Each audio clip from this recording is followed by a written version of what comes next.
right, welcome to First Tuesdays, everybody. We're really glad you're here. I am Mick Dumke from ProPublica, Illinois. And I am Ben Jarofsky from The Reader and WCPT, 820 AM. And how long have we been doing this now, Ben? Which one? Reader or this? Reader? I wasn't asking you to date yourself. How long have we been doing this show? Oh, I'm going to date myself. Oh, you're a wonderful guy. We've been doing this show since 2014, I want to say. It's the first time Alderman Moore has been a guest, and it's the third or second time, I can't remember, third maybe, that Carlos has been a guest. So welcome, Joe. Thank you. Welcome. Well, they were already introduced by Tim, but we'll introduce you again. Joe Moore, the 49th Ward, which is Rogers Park, happens to be my alderman. So I'll watch what I say a little bit. We know what you can do. Yeah. And Carlos from the 35th Ward, which is we're in the 35th Ward now? No. But you're Tim's personal alderman, is what he was saying. Yeah. It definitely shifted since we started the show in the 36th Ward, I believe. It's been or 32nd Ward, I should say, and now we've shifted to 32nd Ward. All right, anyway, that's not what we're here to talk about. We really like having aldermen on the show because, because one of your former colleagues, Joe, and one of your predecessors, Carlos, once said, you are the janitors of Chicago. You are the janitors for your ward. Perhaps the most intelligible thing that Bert Nateras said during his career, right? Or one of them. He said many things. I like Bert Nateras. But we wanted to start off by just asking you guys, start off by talking about the budget. Mayor Emanuel is presenting his budget. You guys have been in budget hearings the last couple weeks. Joe, how many budgets have you been present for and voted on at this point? Well, before I answer that question, with 18% of the precincts reporting in Virginia, Northam 50.5%, Gillespie 48.4%. So close, but we'll see where it doesn't. Who knows where these precincts are coming from? But at least we're ahead by a little bit. Okay, we just got a report from Virginia field that the Democratic vote will come in late. So we're in good shape, folks. How many budgets? Well, I think someone else will have to do the math, but it's been since I considered the 1992 budget. So we're in a 2018 budget, so it's been a lot of budgets. 36 years, right? No. 26 years. 26. Are you going for 36, Joe? Is that what you're going for? Yeah, I'm going for the Bernie Stone record. Yeah. Carlos, how many for you? I voted on the 2016 budget and the 2017 budget. All right, so it's So two. you got a All lot right. of catching up to do. All right, now, so you both have sat through about how By many the way, weeks? I was the youngest alderman at the city council at the time I voted on that. Okay. 1992 At one budget, point, so- you were the youngest alderman. So in just city. watch. Here, look at here. 30 years from now. Is that a warning? All right, Joe. Just a So cautionary tale. about 2 weeks into the budget hearings, I want to say, I'll start with you, Carlos. Are you leaning toward voting for this budget or voting against it?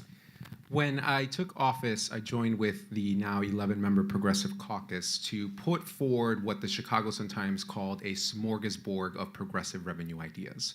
And we said that we needed to move away from the practice of nickel and diming working-class Chicagoans that we saw under Daley, that we continue to see under Mayor Rahm Emanuel, and ask big and powerful corporations to pay their fair share. The city of Chicago has a gross domestic product, so when we look at all the wealth that we are generating, Chicagoland generates about $550 billion per year. That's akin to the GDP of Switzerland. Yet when you look at our GDP to tax ratio, we are leaving a lot of wealth on the table and not asking these big corporations to pay their fair share. So I would like to see a city budget that stops the practice of nickel and diming working class Chicagoans, and that instead does things like put in a commercial lease tax, which would bring in hundreds of millions of dollars, reinstate the corporate head tax, which could conceivably bring in tens of millions of dollars or close to 100 million, depending on how you structure it, and the use of TIF as a slush fund to give corporate welfare to campaign donors and bring hundreds of millions of dollars back onto the public rolls. And I'd also like to see the implementation of a municipal bank that's publicly controlled and that leverages the close to $80 billion that the city of Chicago has when you look at its sister agencies, when you look at the city of Chicago between pension funds, between liquid assets in the bank at any given moment. The city has about $80 billion at any given moment that it could leverage into a municipal bank to then begin making those dollars work for us and not work for Wall Street. This budget fails to do that, and it continues the practice of nickel and diming working class Chicagoans by implementing a 28% increase on the 911 phone tax, by increasing the rideshare tax by 15 cents and asking working Chicagoans to pay more when they use those services. And we also have to think about the compound effect that this budget has. We saw this nickel and diming happen under Mayor Daley. We see this now under Rahm Emanuel. On average, working Chicago families have seen their amount that they pay in taxes increase by $1,700 under Mayor Rahm Emanuel. And so this continues that trend, and right now, I cannot see myself supporting this. Joe? So just so everybody knows, you're in the type of place where you mention a public bank and there's a whoop in the audience. Okay, that's the kind of crowd you're in. So beware. All right, Joe. What's your take on it, Joe? Well, first of all, public bank, interesting idea. City, as you know, doesn't have the authority to do that, so you need to get Springfield to approve something like that. Corporate head tax, again, what does that mean? That means that companies, under your proposal, would be taxed by the number of people they employ. Does that include every business? Does that include a place like the Hideout? And how much per employee? You got to think of the consequences of these proposals on job creation. If you want to encourage businesses to create jobs, why provide a disincentive by having a tax on each employee they make? And the kind of tax that you would have to assess to make up for all the taxes that you say are nickel and dime taxes would be huge. So I think before we start throwing this stuff out, we need to see what the consequences of that are and what are the details, because as they say, the devil's in the details. You asked me about the budget. I'm planning on voting for it. I think that we've made a lot of progress over the last several years since the days of Mayor Daley, and I voted against, as you know, a lot of his budgets, because, especially in the last few years, because they were sleight of hand. We were using the sale of our city assets that, regardless of whether you think it was a good thing or bad thing, the whole point of that is to have the revenues from the sale of the parking meters or from the Skyway not to go to pay for operating expenses to paper over our deficit, but to invest for the future, for a rainy day, to perhaps use to help dig us out of our pension hole. Instead, we use that revenue to close an operating budget deficit. At least this budget here is a lot more honest. It has closed the structural deficit to almost zero. We used to have a huge structural deficit, which is what a structural deficit is the city essentially spending more than it's taking in, and then every year we would have to paper over the difference in order to pass our mandated budget. It's got more money for schools. You criticize the tax on rideshare, on Uber and everything, but that money is going to pay for improvements to our public transportation system, which is absolutely critical. Cities, Chicago, other cities are really left on their own now that the federal government has pretty much withdrawn support for public transportation, for housing and all that. And it's really left to us to try to come up with ways of continuing to fund the services and needs that our constituents have. We're kind of like the last stop on the road. You know, all stuff rolls downhill, and if we don't do it, no one's going to do it. So I think, given those circumstances, this is a pretty good budget. Let me ask both, before we proceed, let me ask both you guys. After 2 weeks of budget hearings, was your mind changed? Or did you, from the beginning, when Mayor Emanuel proposed this budget, were you against it from the beginning, and were you for it from the beginning? Did anything change during those hearings? So I waited to see what the mayor was going to propose. I waited to receive the budget itself. I waited to receive the documents that his office prepared touting the benefits of this budget before making a judgment. And again, my judgment is that this is business as usual. I'm not opposed to what Alderman Moore is saying, that we need to invest in our infrastructure, that we need to invest in public services. The question is, who do we ask to pay for that? And for years, we have been asking working class Chicagoans to give more and more and more while we give big corporations a pass. And my analysis is that the reason why we ask working Chicagoans to pay more while big corporations get a pass is because they're the ones that give the mayor $30 million to conduct his re-election campaign. In 2008, Alderman Moore voted against an increase in water fees. He voted against an increase in sewer fees. He voted against an increase in doubling the phone charge. He voted against asking people to pay more on DVD rentals and bottled water. And he said the reason why is because it was business as usual. And this budget today, 10 years later, is business as usual. We're not asking the rich to pay more. We're continuing to ask working class Chicagoans to pay more. And the reality is that there is another way. And the arguments that Alderman Moore has used to say, well, no, we can't do that, those are the same exact arguments that were used against the big box living wage ordinance when Joe Moore was a progressive champion in 2007 and 2006 and fought to make sure that people at big corporations were making living wages. They said, well, what's the impact that this is going to have on business? Those are Republican talking points. I reject those talking points wholesale. We can ask the rich to pay their fair share, and that's how we truly ensure that we all have a prosperous society. All right, that's great, lofty rhetoric. But tell me, Carlos, what would be a head tax? How much per employee would you be assessing the head tax? Which companies would you assess that head tax to? And how much revenue would that bring in? So the way in which I've structured the head tax that's been introduced in the Chicago City Council is that it asks corporations with more than 50 employees to pay $33 per employee per quarter.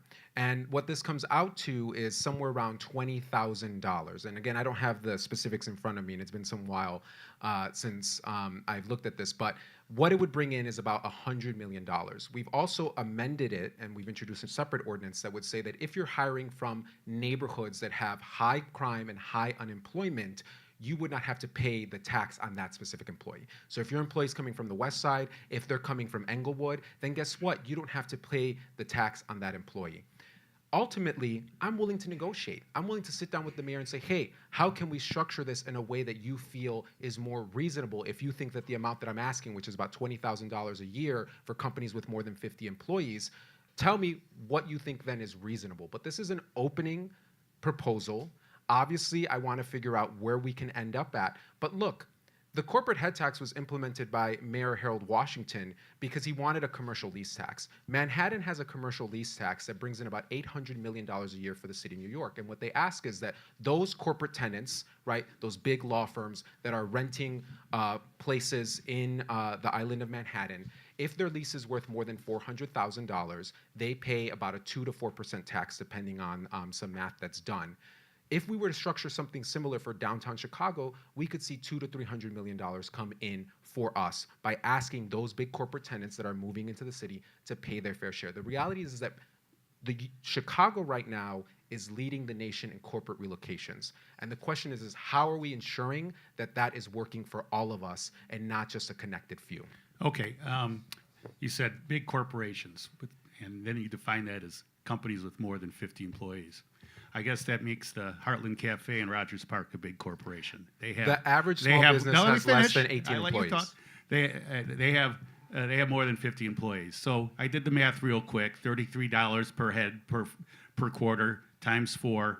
That's the Heartland Cafe going to be charged another $6,600 to have their restaurant in Rogers Park. Now, I don't know. I know they've struggled in the past. I don't know if that's enough to put them under or not, but it sure is a heck of a lot of a burden to put on not a large corporation, but a pretty small business, Carlos. You mentioned the corporate lease tax. You know why Harold Washington had to go with a head tax rather than a corporate lease tax?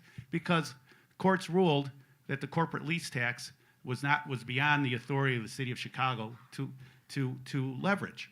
Why do I know that? Because I was one of the attorneys in Harold Washington's administration that tried to defend that tax on appeal. We lost.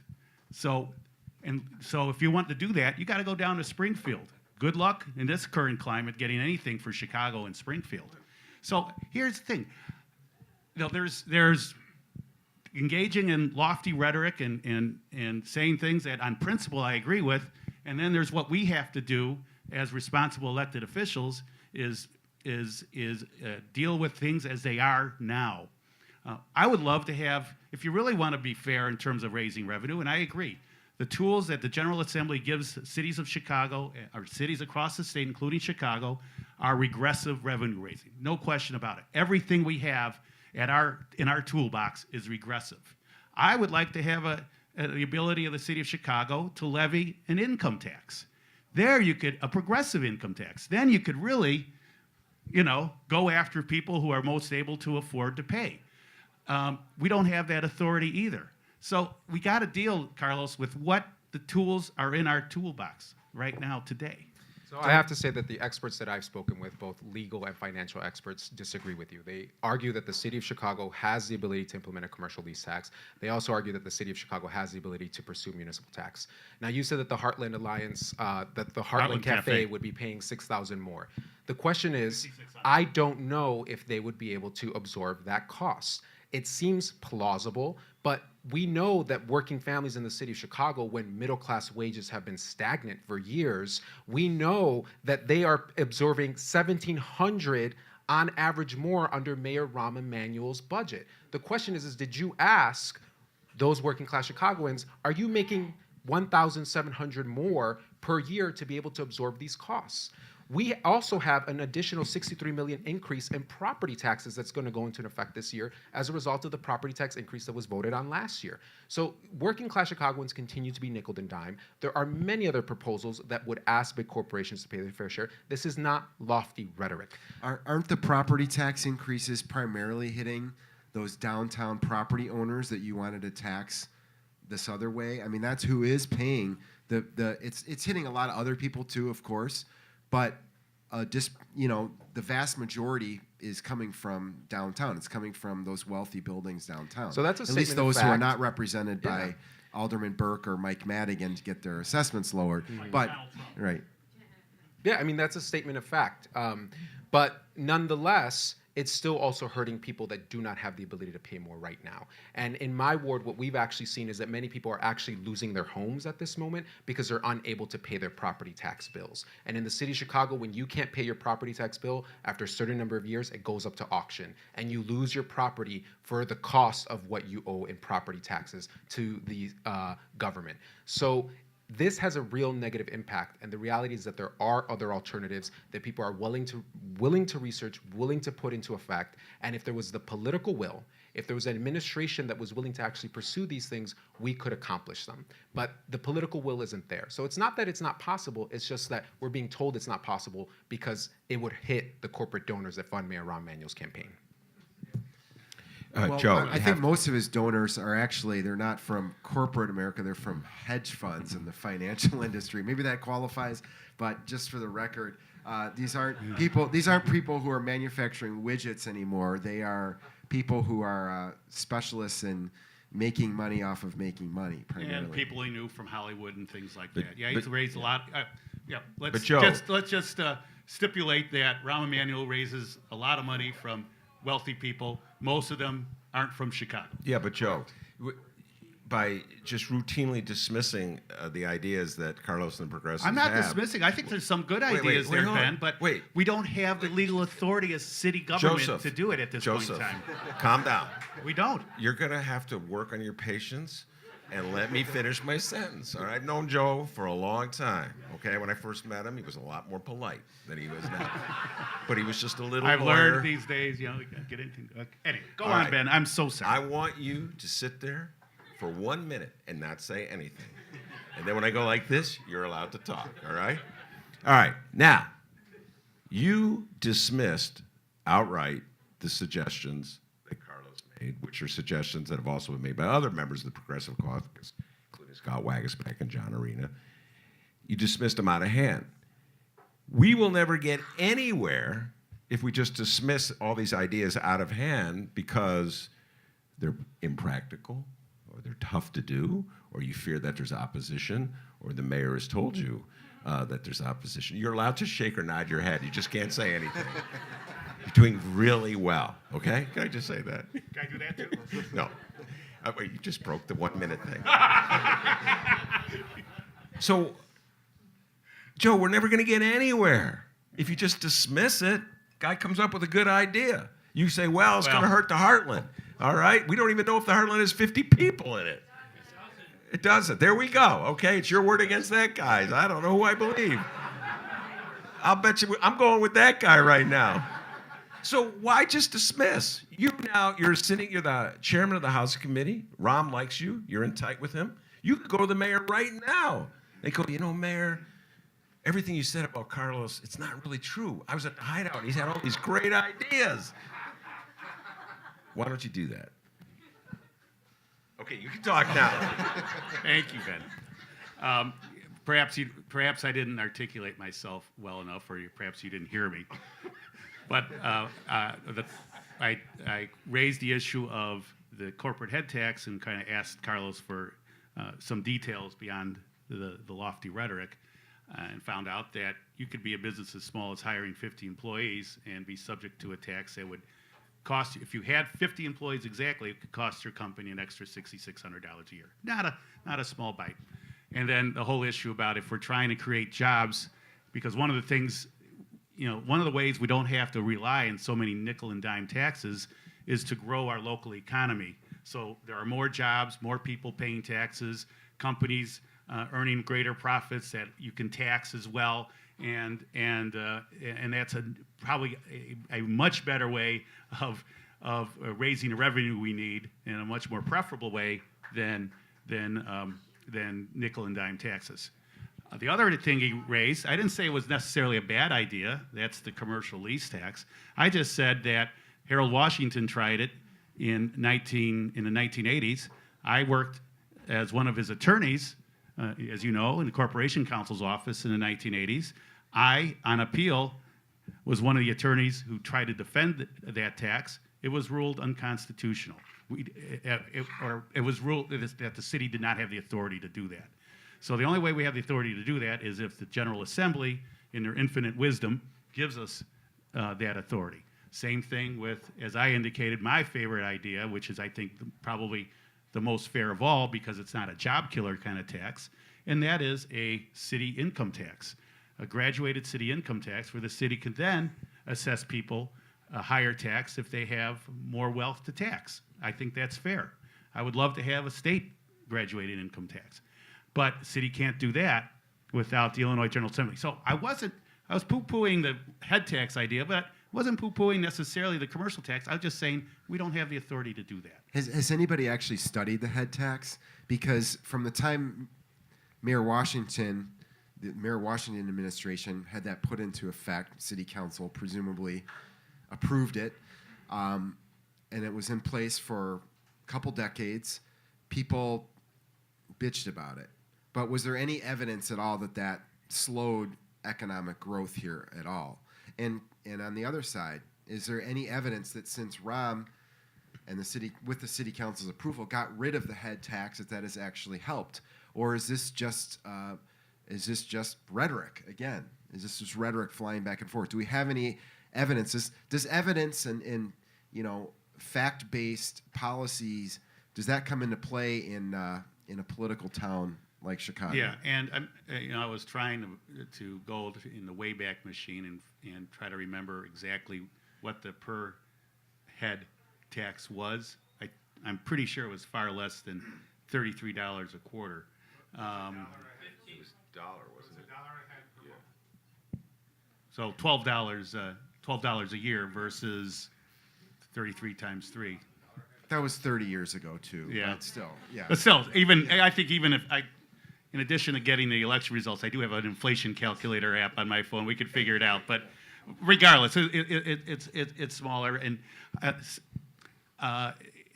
sometimes it just, if you're a company trying to figure out whether to expand in Chicago or locate in Chicago, or you're trying to decide whether to move to the suburbs or to Indiana or whatever, that's got to be a factor that they consider. I'm not one of these who says, that businesses make their decisions based solely on taxes. That's a baloney argument.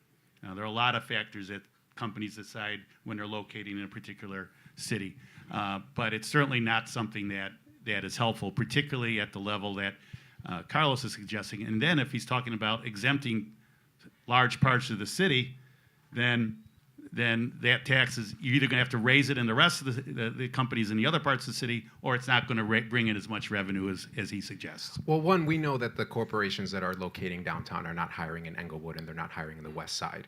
So introducing this ordinance in this manner creates an incentive for them to hire in those neighborhoods. Number two, to your point, I'm glad that someone says the Heartland does not have 50 employees, because the average small business in the US has about 16 employees. So the vast majority of employers in the city of Chicago will not have to pay this tax.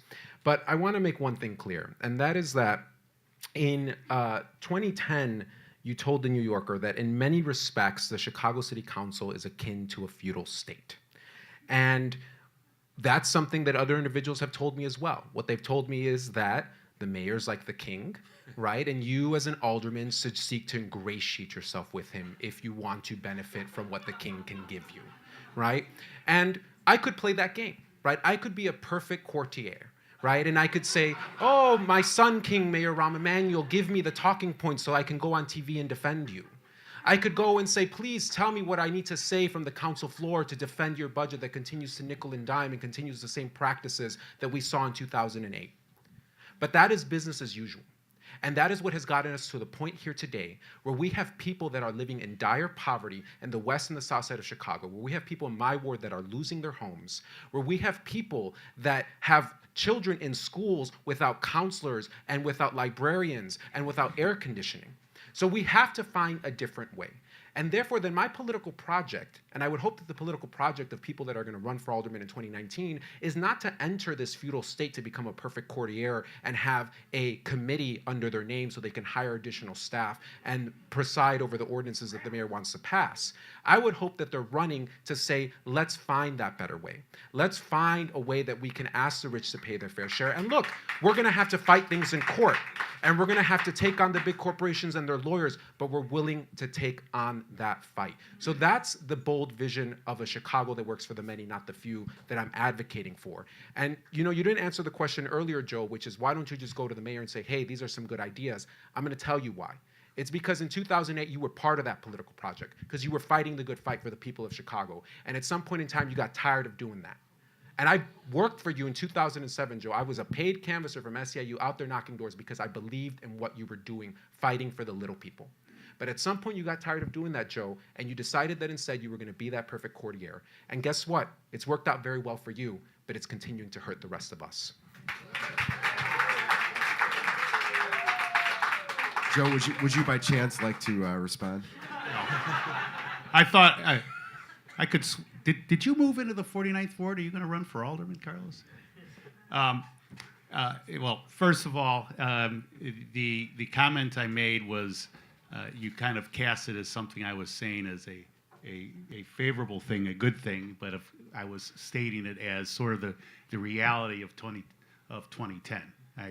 And I think I've also have likened the city council to the old Soviet Politburo too. You could probably find quotes like that too. But we're all in the, since as we're talking about making sure that businesses pay their fair share, Carlos, what Do you think car dealerships should pay their fair share? Because you supported a $5.5 million tax break to a auto dealership in the 35th Ward. That's $5.5 million. It's not going to the schools. It's not going to the parks. It's not going to provide for garbage pickup and healthcare and mental health care services. Is that something that is beneficial to the little people that you claim to represent? Yeah, so first and foremost, the ordinance to give that property tax abatement to the car dealership was introduced by Mayor Rahm Emanuel, the mayor that you vote with 100% of the time. That ordinance was going to pass, brother, because you and the rest of the aldermen that vote with the mayor 100% of the time were going to introduce it because his name was on it as the chief sponsor. So when it was brought to me and said, hey, do you want to see this in your ward? I went to that car dealership and said, well, look, you obviously got the mayor in your pocket already, right? And there's only so many fights that I can pick up. So my question to you is, who are you going to hire to work there? And that car dealership agreed to, number one, make sure that the individuals that were building that new building on that empty industrial lot were going to be union employees. And number two, they committed to ensure that the carporters that were going to work there were also going to have a union contract, something that they didn't have before. So look, I can be pragmatic and progressive, right? I can figure out when the powerful mayor comes to me and says, guess what? This is what I want to do in your ward. I can figure out how I can make it work for working people. And that's exactly what I did. Carlos, with all due respect, that is the most disingenuous answer I've heard in a long time. Number one, all car dealerships in the city of Chicago are required to hire union employees. They just had a strike. That's not Number true. two. Those are the mechanics, first of all, and that's not true. Number two, as you well know, there are certain prerogatives that an alderman has that even a mayor can't force down their throats. One is zoning, and one are things like Hold on, there'll be time for Q&A later. That the tax abatements.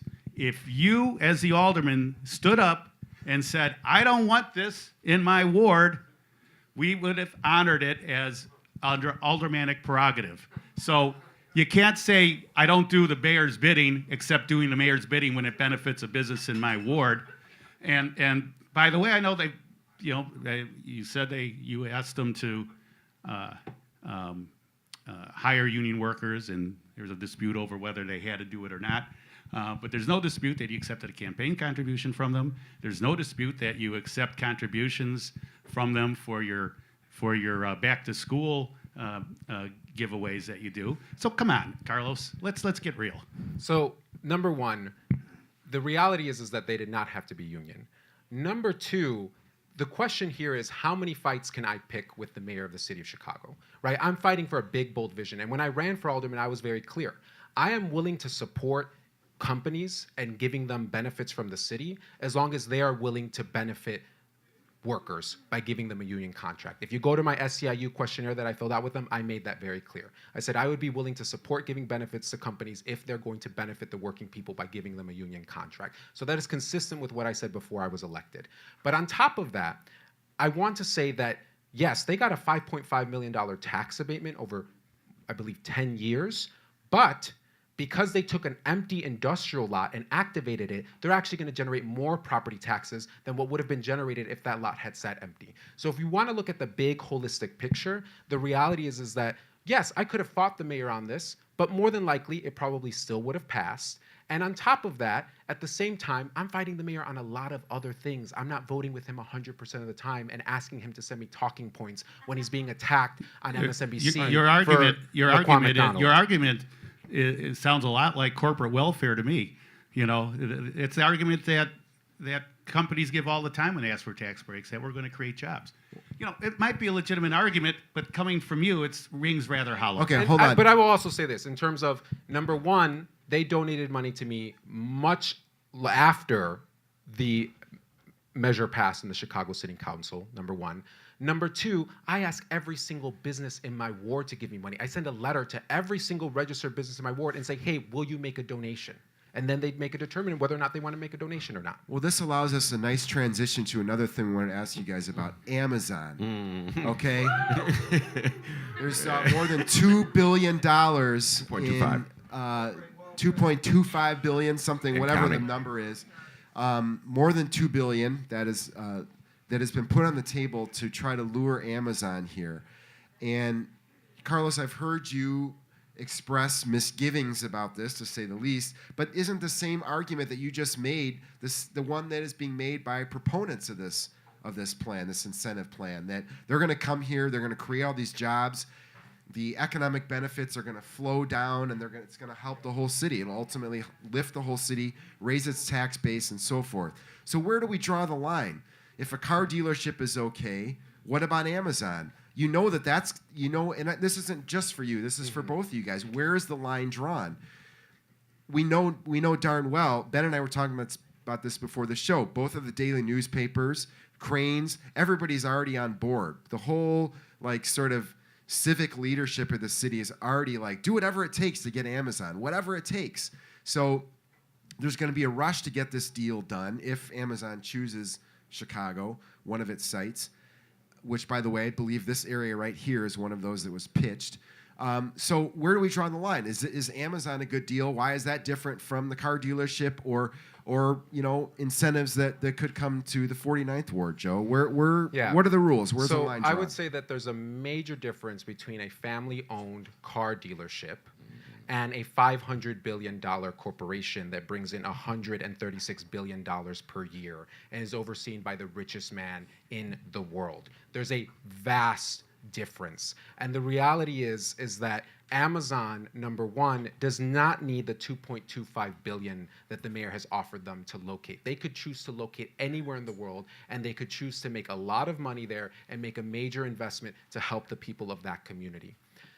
Major studies have been done that show that in the long run, right, these corporate welfare packages, which state and local governments spend about $80 billion a year on corporate welfare, and the national government spends about $100 billion on welfare per year to corporations, show that they do not deliver the jobs that they promise on. So I want to go back and say, one, I was arguing Alderman Moore on the merits of his argument, saying, look, you cost the taxpayers money by supporting this. No, number one, they added more money to the property tax rolls because they activated an empty lot.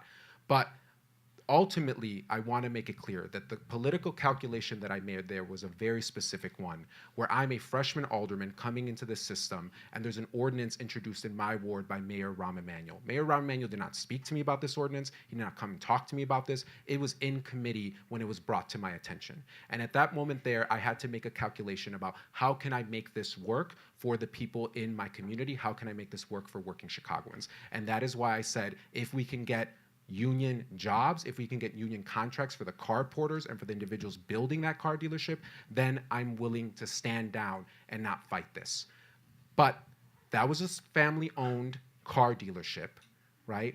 In this case now, we're talking about a $500 billion corporation, and there's a vast difference between that. And so the broader political project that I'm working on is one where we say that the priority of the government needs to be the working people of Chicago. And I do not believe that it is in the best interest at this moment in time when we've closed mental health clinics, at this moment in time when our schools are underfunded, when our infrastructure is crumbling, when people don't have jobs, when people can't make ends meet, to give a $500 billion corporation $2.25 billion.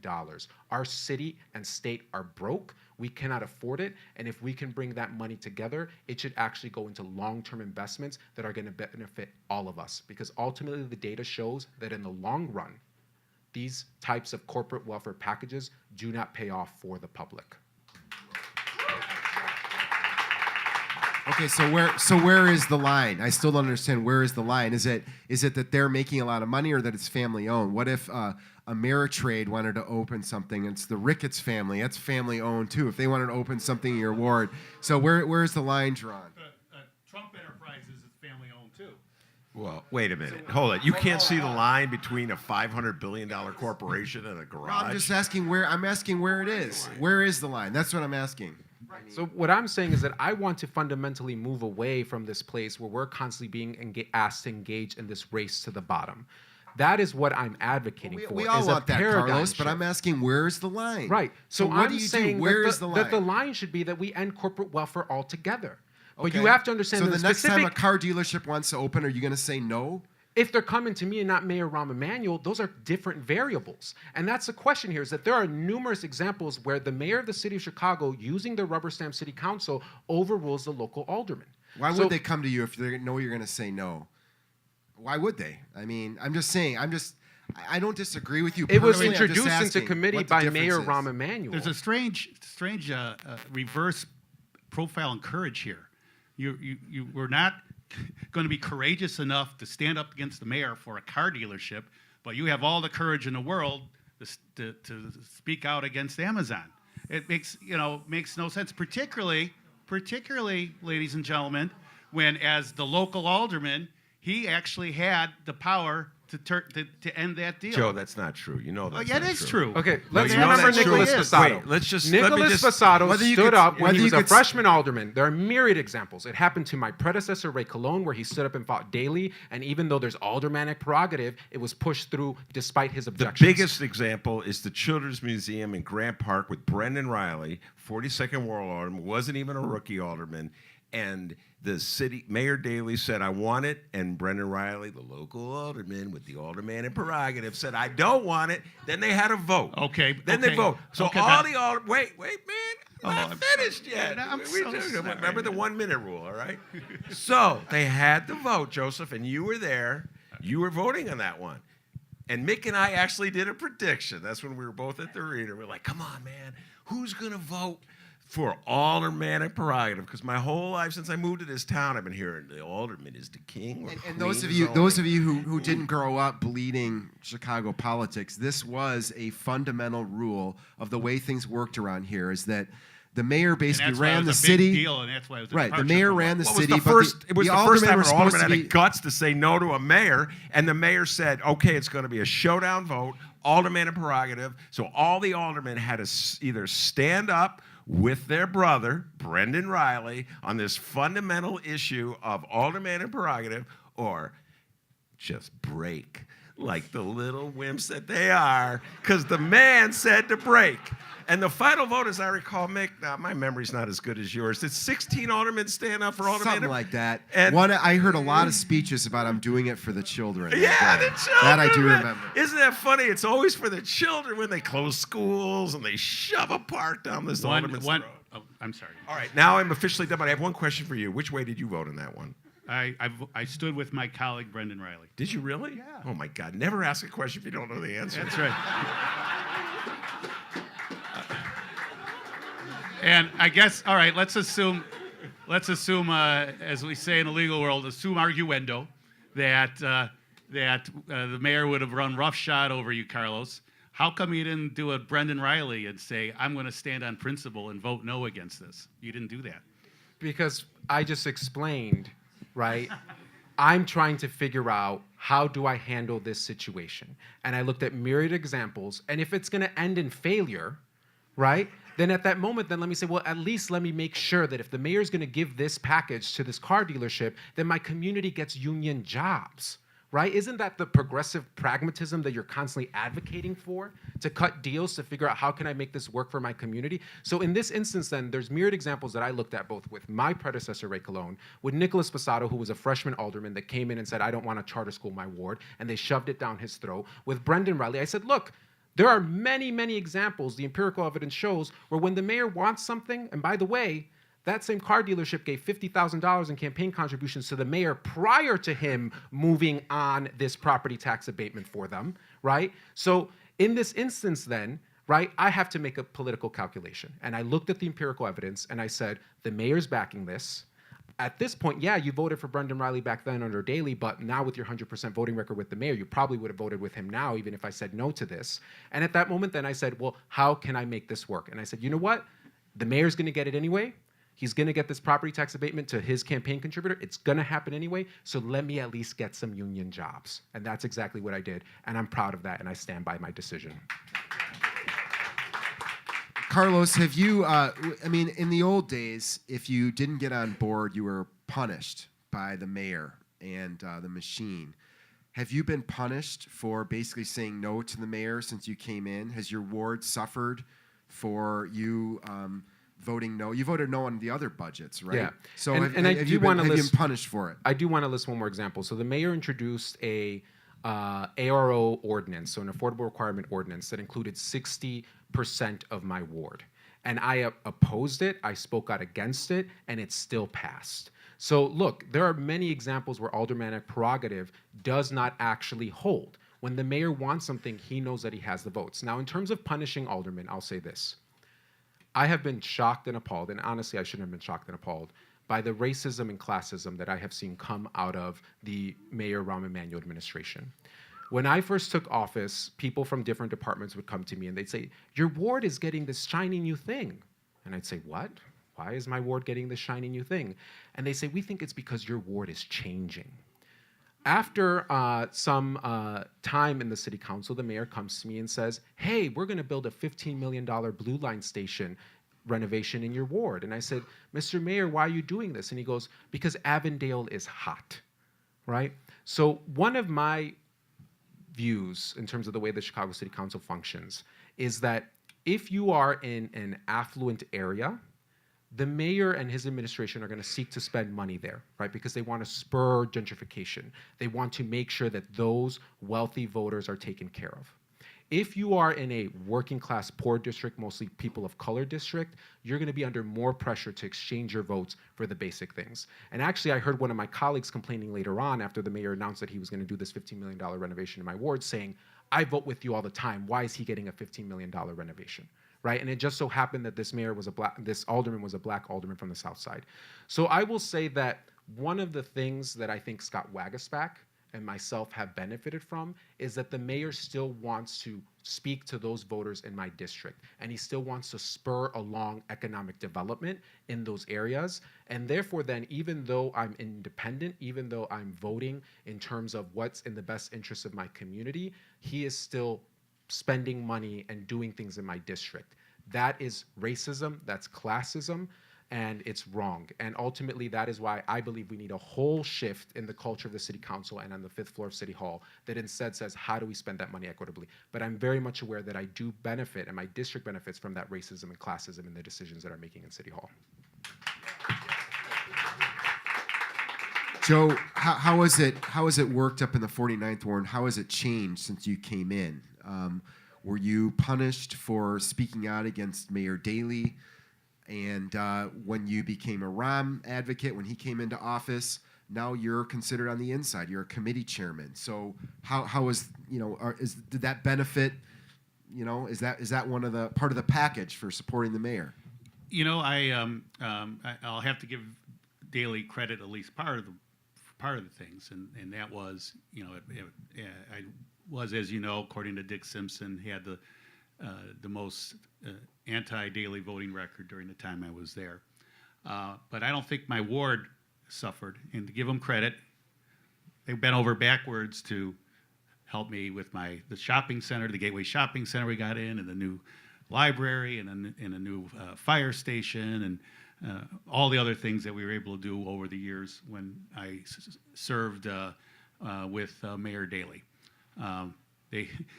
He did come after me politically in 2007 because I was the first alderman to sponsor an ordinance that passed over Mayor Daley's objection. While he was later able to veto it and got the veto upheld, it was a major embarrassment. And so he came after me surreptitiously behind me in 2007 and got me into a runoff. I mean, he did things for my ward because, as Carlos says, if you're a mayor and you want to punish an alderman by withholding services from him or her, you're really punishing yourself because those voters also vote for you. They also vote for mayor in addition to alderman. So whether it was out of the kindness of his heart or more likely out of the fact that he realized that Rogers Park voters voted for him. In fact, he carried my ward every single election he ran in. So I never got punished that way. But when I really embarrassed him and stood up against him in his opposition to a living wage, I ended up having a really, really tough election where a lot of very wealthy people contributed to my opponent and almost cost me my job. What about under Rom? We're continuing to get stuff for the 49th ward, and just the other day, we were able to get a tax credit deal done for a development in my ward, a location at those of you who are familiar with the 49th ward, Clark and Estes, big hole in the ground because of a failed condo development 10 years ago. We're going to build 57 units of affordable housing for low-income and working-class folks because we got tax credit. Hopefully my position as chairman of the Housing Real Estate Committee may have helped, but it was for a good cause. It's providing more affordable housing in my community so that people who might otherwise be priced out of my community because of rising rents are able to stay in my neighborhood, and we can have, achieve our goal of a diverse, maintaining the economic diversity of Rogers Park. All right, one more thing I have to follow up on that, and then we're going to open up to audience questions. The Housing Committee chairmanship. You were nowhere near chairmanship when Mayor Daley was in office. So, and it's obviously well known that even though it's in it's in the, I don't know if it's the bylaws of the city council, but basically aldermen are supposed to choose their own leadership, but that doesn't happen. The mayor chooses the leadership. That's my comparison to the old Soviet Politburo. So how explicit is this, Joe? I mean, did Mayor Emanuel come to you and say, "I really appreciate your support. How about a committee chairmanship?" I mean, how does this work? How does that conversation happen? Well, you have a seat at the table now because you're playing. You're on the mayor's team. I support most of what the mayor has done, but I'd rather talk about the issues rather than I'm on the mayor's team. In any event, I had been in office for 20 years when he was elected alderman, and I made the argument that after 20 years that seniority should matter something. And so I did become a chairman, not of the Housing and Real Estate Committee, but of the mighty and powerful Human Relations Committee. And so that was my chairmanship after 20 years of service in the city council and being the third most senior member of the city council. Was I got the smallest and arguably the least powerful committee, although it does do important issues. Yeah, you could have had a elected school board pass through that committee, as I recall. So that's how it got on. Remember that one? The elected school board one? I do. Was that like well, whatever. We should open it up to questions. And Ben, you interrupted me. Oh, I couldn't resist, Joe. Sorry. I know the feeling. Yeah. All right, Tim, usually we just have people shout out questions, and we decided that we would be semi-professional, and Tim has volunteered to pass the mic around. So, anyone want to hear the latest results in Virginia or no? Yeah. All right, 66% of the precincts reporting. Northam, 51.8%. Gillespie, 47%. Yay! Okay, there you go. Okay. He's a frack.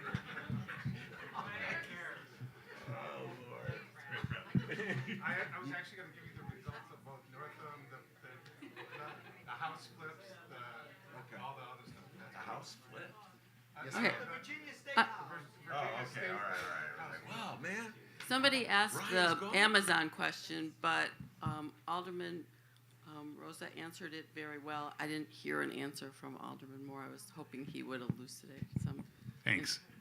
I didn't want to be presumptuous here and step over questions, but as I indicated earlier, one way of avoiding the nickel and dime taxes is to grow our economy, to create more jobs and more investment in our city. I will be the first to agree with Carlos that this competition that jurisdictions across the country, whether they're states or cities, do to try to attract businesses and industry is unseemly. It's not good public policy. And if there was a way I could wave my magic wand,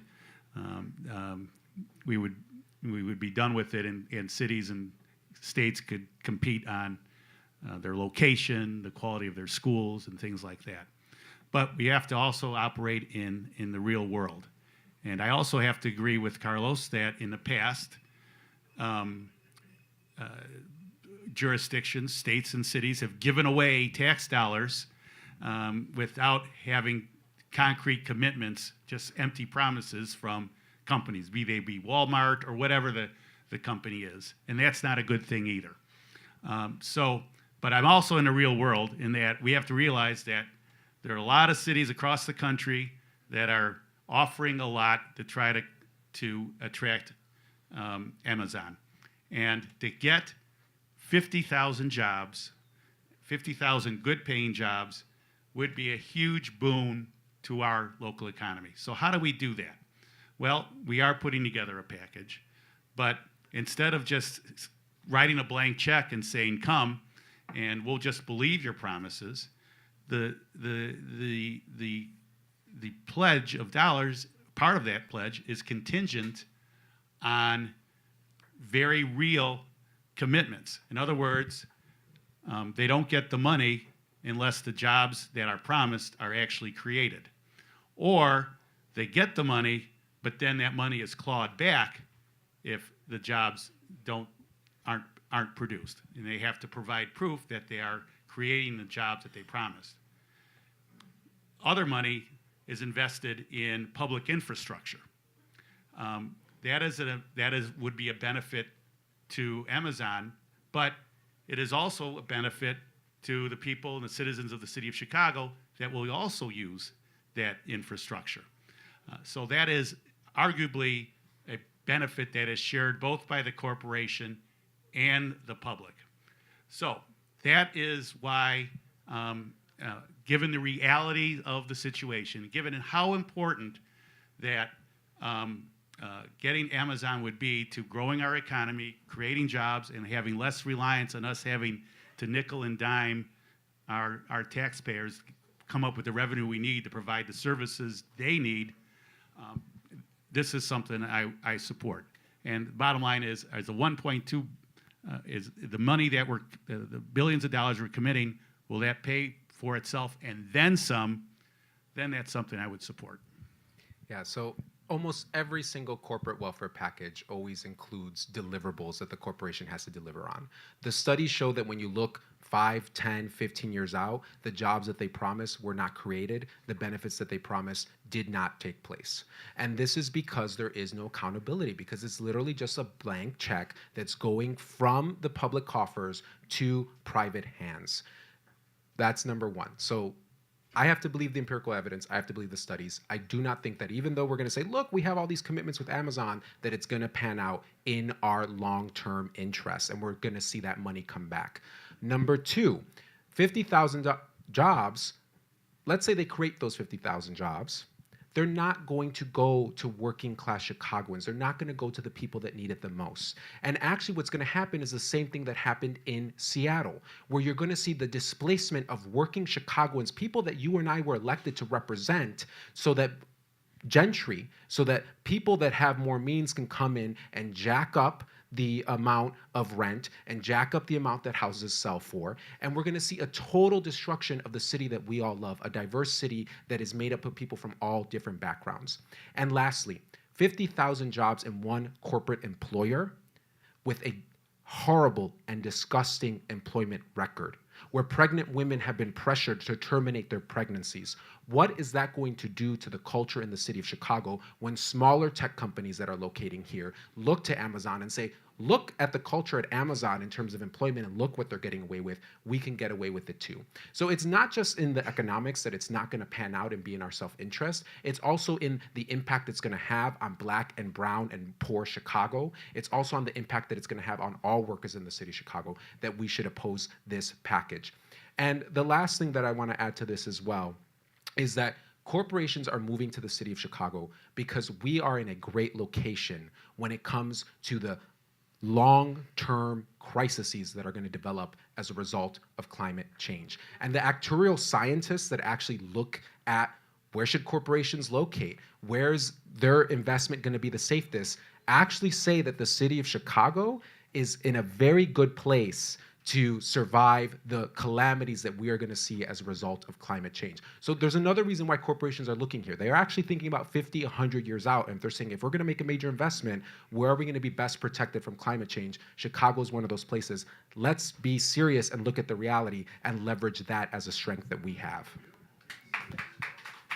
And let's look at the, a lot of those jobs, I don't know what percentage, but a lot of those jobs that Amazon would promise to bring, promises that I totally agree they have to be held to, are well-paying jobs. Some are probably less well-paying, but bottom line is there's 50,000 jobs, but that's not it. Those 50,000 jobs and having a company here are going to create other jobs. Those people are going to want to buy homes and have or build homes. They're going to eat at local restaurants. Let's take It's that going to- $2.25 billion in other and words, create it's a going- jobs program it's going for to- the west and south side of I Chicago. got a jobs program for you, Carlos. It's getting companies here that actually create real jobs, that create wealth, so that we don't have to rely on regressive taxes as much to fund the services that we need. We can't just tax our way, whether we're taxing the rich or taxing the poor or whatever. We can't tax our way out of it. We also have to grow our economy.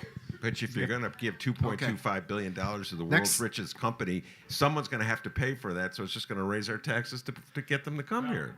And I'm just saying that as in the practical realities of what we deal with today, you can say it's bad, and I agree with you, it's bad. But the practical realities today is that Amazon is going to go somewhere where someone's providing them a decent package. Now, I think, Let 'em go to as St. Carlos Louis. said, I think we've got a Gary. lot as Chicago to offer. A lot of educational Detroit. institutions, a good, a wonderful culture. All right, a shitty weather, but great lakefront.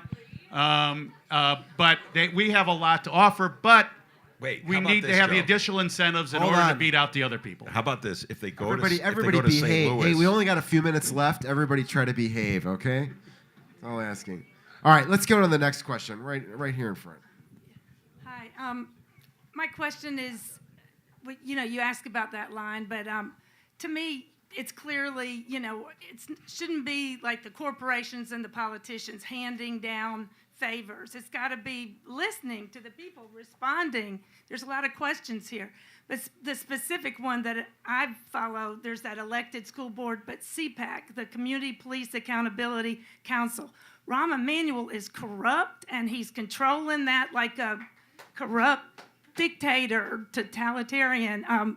What's the chance of getting people say only 9 out of 50 now are supporting Carlos Ramirez-Rosa has been a great advocate for us. How can we get all these other aldermen when Rahm is obviously against giving up power? What are you talking about specifically? You're talking about... There's legislation on the floor called the Civilian Police Accountability Council. This is by the Chicago Alliance Against Racist Political Repression. Currently, people have been tortured at Homan Square. Hundreds are wrongfully imprisoned. They can't get out. I mean, this is what corruption, the price of corruption is not good for business. It's not good for Amazon. We've got to have a clean culture with the inspector generals and a civilian police accountability council. It would be an elected, in each ward, you'd have elected represent, they'll listen to the grievances, listen to the concerns of the people. So currently, the Chicago Police Department disciplinary system is complicated, but there is a police board whose members are appointed by the mayor. So this issue is to basically have an elected body that is helping to oversee the discipline of the police department.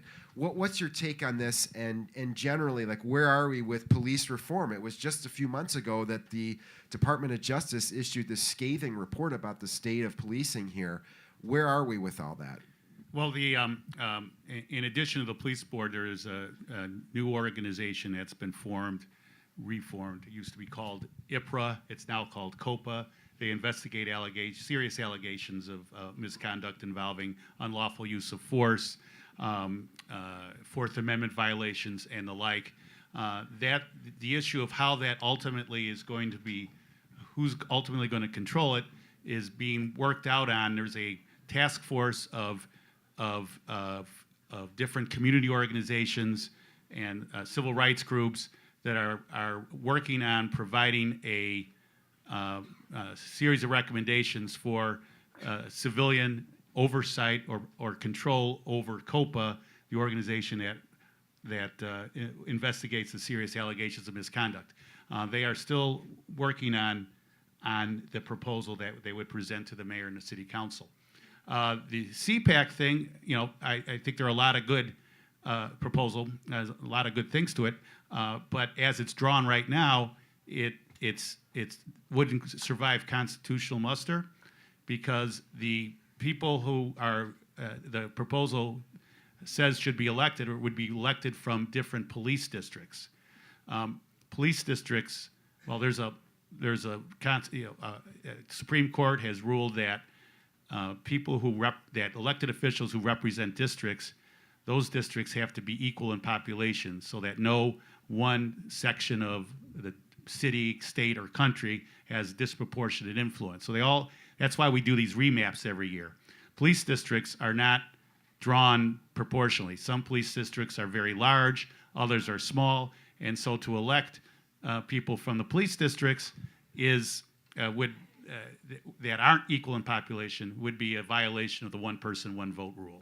So that's one of the flaws. So it needs a lot of work, but all this is being discussed with the community organizations and the civil rights organizations that come out with a proposal that could be workable and would give civilian oversight to the investigation of police misconduct.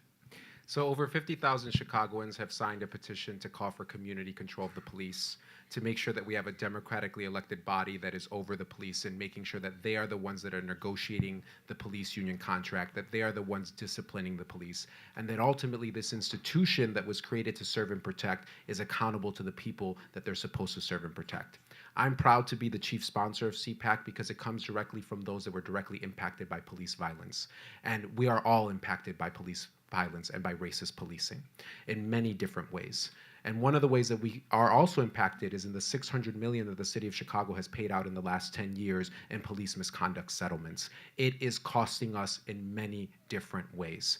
I think that community control of the police is the best way to achieve that. I've met with many lawyers who have told me that CPAC in its current iteration as it's proposed in ordinance does pass constitutional muster. And the last thing that I want to say is that if I were in a meeting, if I had a nickel for every time I was in a meeting with one of the mayor's allies or one of the mayor's staffers, and they told me that an idea just was illegal, unconstitutional, we couldn't do it, oh my gosh, I would be such a rich man. The reality is that things can be litigated. The reality is that if there's a political will, there's a way. And if Mayor Rahm Emanuel and his allies wanted to work with us to create community control of the police, to cede that power that he has right now over the police and give it over to the people, we would find a way to do it that was legally defensible. And that's exactly what I want to see happen. And I think that the only way we're going to see happen is if we elect a whole new city council in 2019 and in 2023. Right there, straight in the back. So following up on the issue of aldermanic privilege and furthering democracy, I'm curious about whether or not either of you would support an initiative where the local aldermanics advisory councils that make decisions about community economic development decisions in their ward should be subject to the Freedom of Information Act and the open meeting laws. I'm thinking, for example, that Alderman Solis in the 25th Ward, who's also the chair of the Zoning Commission, makes a lot of economic development decisions in Pilsen through his own self-appointed advisory council that no one's allowed to attend the meetings, no one's allowed to see the minutes, nobody's allowed to see the agenda, nobody knows whose proposals are in front of them. Would you favor then local ward advisory councils to be subject to open meeting laws and the Freedom of Information Act? So one of the things that we've done in my ward is we've implemented a community-driven zoning and development process that was worked out in tandem with community groups that already had an interest, that were led by neighbors and residents in the district and already had an interest in the development occurring in the ward. And what we do is we post all of the transcripts, all of the emails, any comments that we received on my website. We also take a recording of every single meeting that's held, and we post that on the website as well. I believe that we should see this go citywide. I believe that what we need is more democracy, not less democracy. And that is why I would be 100% in support of making sure that zoning decisions were done through community assemblies, through a participatory process where individuals can come together and talk about different visions and different decisions that can be made and how that will impact their community, and then collectively decide what's in their best interest and what vision they prefer to see. Again, there's a lot of challenges to get there, but I think that we are building a movement across the city as people get to wake up and are tired of business as usual. Yeah, and the time I've been alderman, I've always had a zoning land use advisory committee, which consists of representatives of the major community organizations and other members of the community who are interested in zoning and land use policy. The meetings themselves, where the proponents, the applicants for a zoning change or special use permit or what have you, make presentations, are open to the public, but the deliberations are not open to the public. And why is that? Because I want to get the unbridled, candid advice of people that I trust and that I believe are wise in their decision making. And so it's sort of like, a president's cabinet or any meeting of advisors of any elected official. In order for them to make wise and considered decisions, they need the candid advice of people that they trust. And it's very difficult to get that candid advice sometimes if there were a belief that everything someone said would be open to the public. Having said that, I have community meetings. We solicit input on every zoning issue that comes before me to the public. I post it on social media. I give advice, and then ultimately, I make a decision, and then I justify that decision by very often very lengthy email explaining the rationale that led to my decision. Now, it all sounds well and good that you have the public all vote on zoning issues, but sometimes in my course of my time on the city council, there have been decisions that if I just open it to the public, they would have ruled differently than I ruled. And I'm not talking about a commercial development. I'm talking about group homes. As progressive as Rogers Park is and has been in the past, I got to tell you, when there's been when Thresholds came in and proposed a development in their neighborhood that would help people struggling with mental illness, if I just put that to a vote of the public, it would have been voted down. Early on in my tenure as alderman, any affordable housing development that would have been proposed would have been voted down. There was a shelter early on in my tenure as alderman that wanted to come in the neighborhood. I supported that shelter. If I just put it to a vote of my constituents, it would have been voted down. So what I'm saying is that sometimes leadership requires going against the majority will. Ultimately, I think each and every one of those decisions was the right decision, and the next time I ran for alderman, that decision, among all the other factors, weighed into people deciding whether to keep me or not. So ultimately, I am the only individual on a local level who's ultimately elected, and I'm ultimately held accountable, and I stand by the decisions I made that were popular, but I also stand by the decisions that I made that may have not at the time been popular, and those are some examples. So we had a community meeting for an affordable housing project in the 35th Ward run through this community-driven zoning development process. every single person there, with the exception of one, was in support of it. And we had over 50 people at that meeting. And that's because we're building people power in the 35th Ward, because we're building community, because we're talking to each other.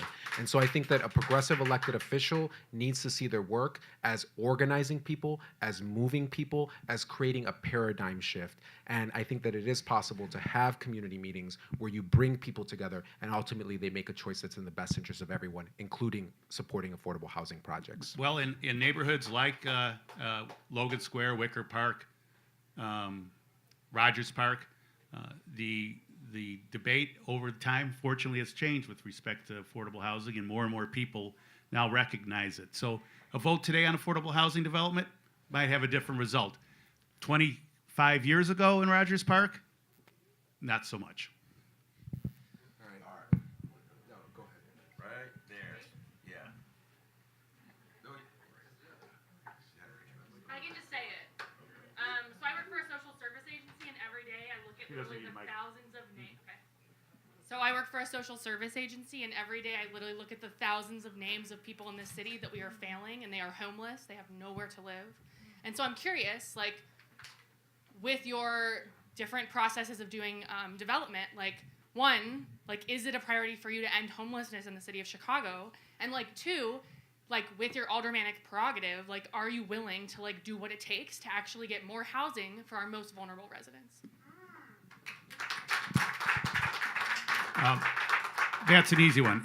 Absolutely. And it's not just rhetoric here, but I've got a long record of support for affordable housing. As I indicated a few minutes ago, I supported a homeless shelter in my community early on against strong community opposition.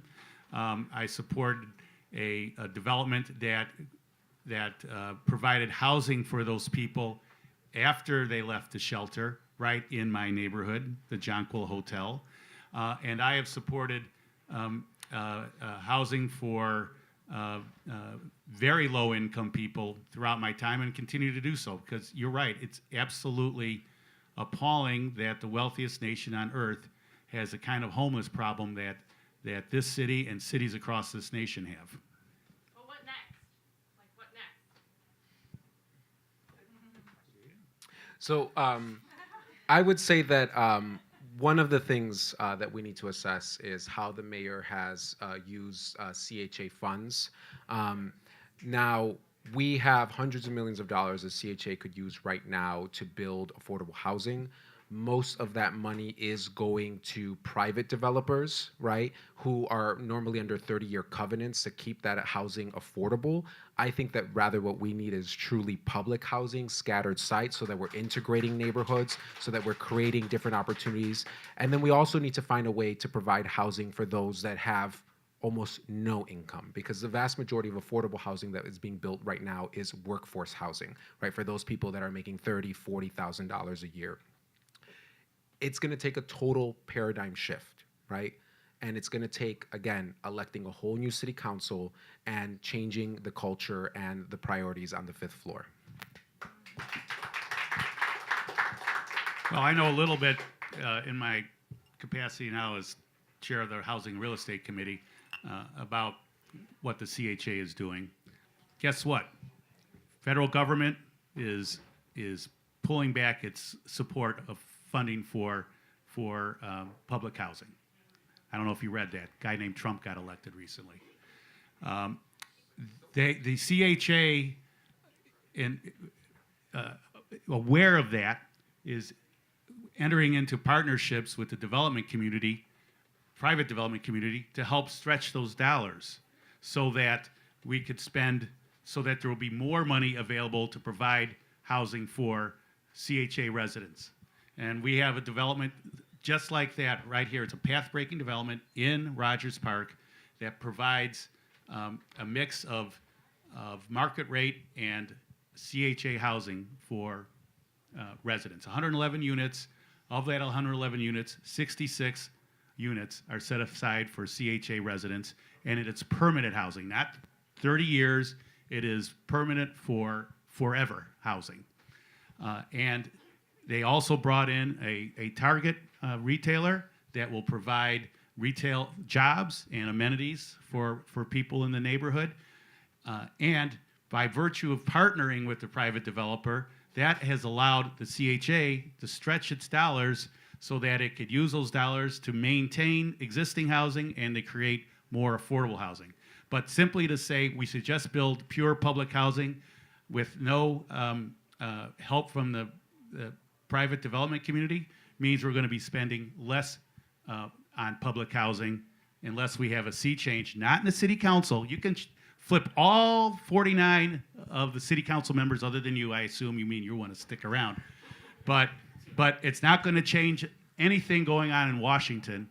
And until you address what's going on in Washington, we at the local level have to think of creative ways to stretch our very limited dollars, because federal support for public housing is going to get smaller and smaller as long as Trump is in the White House.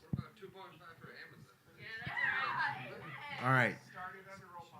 One more. Somebody have one more relatively tightly constructed question? You've had your hand up for a while. I guess it's on Amazon, like as Carlos put it, 50,000 jobs. That probably means 50,000. Can you use the mic? We're taping it, so that's what the mic is for. So thanks. So as Carlos said, bringing in 50,000 jobs most likely leads to tens of thousands displacement of working class people. Would you preemptively support a change to the housing ordinance, which is now 10% or paying into some ridiculous fund that I don't quite know where that money goes? It goes for very low income people. Great. So would you change it to, let's say, new construction, if you want to work with developers, to 50% or something higher than the 10%?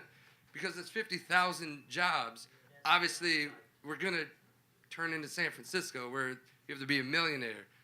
Would you support that, both of you? I mean, would you preemptively support as a way to bring in Amazon of guaranteeing that there's going to be housing for probably a lot of people in here? Because I don't make $1 million, I don't know. But would you support that? Would you preemptively bring that to Rahm Emanuel? The Hideout's usually rolling with millionaires, I know. so you're in good company.